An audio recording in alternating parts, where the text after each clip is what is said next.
கோவை மற்றும் திருப்பூர் மாவட்டத்தில் உள்ள 100 ஏக்கர் பரப்பளவிலான முட்புதர் காடுகளில் வாழும் வனவிலங்குகள் வேட்டையாடப்பட்டு வருகின்றன. அவற்றை பாதுகாக்க காணுயிர் ஆர்வலர்கள் வேண்டுகோள் விடுத்துள்ளனர். நாட்டின் மொத்த பரப்பளவில் 33% காடுகளாக இருக்க வேண்டும் என்கிறது ஐக்கிய நாடுகள் சபை. ஆனால் நம் நாட்டில் 18% பரப்பளவில் கூட காடுகள் இல்லை. பசுமை பரப்பை அதிகரிக்க ஜப்பானும் உலக வங்கியும் நிதி அளிக்க தனியார் நிலங்களில் மரம் வளர்க்கும் திட்டத்தை அரசும் ஊக்குவித்து வருகிறது.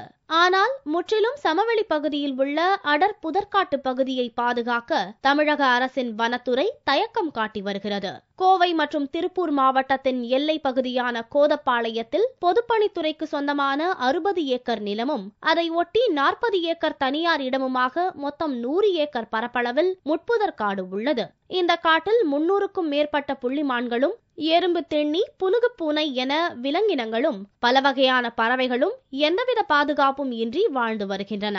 இந்நிலையில் இரவு நேரங்களில் இந்த மான்களை குறிவைத்து சில கும்பல்கள் வேட்டையாடி வருவதாகவும் மனிதர்கள் மட்டுமின்றி தெருநாய்களும் இந்த மான்களை அவ்வப்போது வேட்டையாடுவதாகவும் குற்றம் சாட்டப்பட்டுள்ளது. இதனால் இப்பகுதியில் வாழும் மான்களின் எண்ணிக்கை நாளுக்கு நாள் குறைந்து வருகிறது.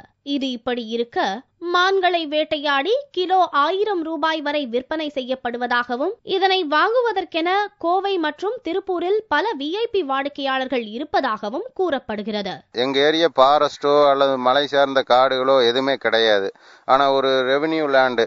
இதுல எங்களோட பாதுகாப்புல இன்னைக்கு கிட்டத்தட்ட ஒரு 300 மான் உற்பத்தி ஆயிருக்குது. தெற்கு எங்க ஊர் குளத்தை புதுப்பாளையம் 100 ஏக்கர் பரப்பளவு உள்ள குளத்தை ஒரு வன உயிரினல் உயிரிடமா மாத்த இந்த அரசாங்கத்துக்கு பரிந்துரை செய்யணும். ஒரு மான்கள் பார்க் உருவாக்குறதுக்கு என்ன ஒரு வழி அதை கவர்மெண்ட் செய்யணும். இந்த மான்கள் இந்த சமூக விரோதியினாலேயுமே இந்த வேட்டை நாயினாலேயுமே வேட்டையாடப்படுது. மான்கள் அழிவு ஏற்படுது, உயிருக்கு சேதமாகுது.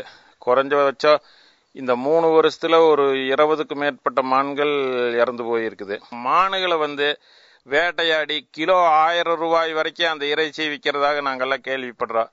அதையெல்லாம் தடுக்கணும் அப்படின்னா இப்போ திருப்பூர்ல வேலை வாய்ப்பு இல்லாதனால இப்போ நிறைய பேர் இந்த மான் இறைச்சிக்காக அதே வேலையா வேட்டையாடுறதுக்கு இப்போ முயற்சி எடுத்து நிறைய ஈடுபட்டு இருக்கிறாங்க.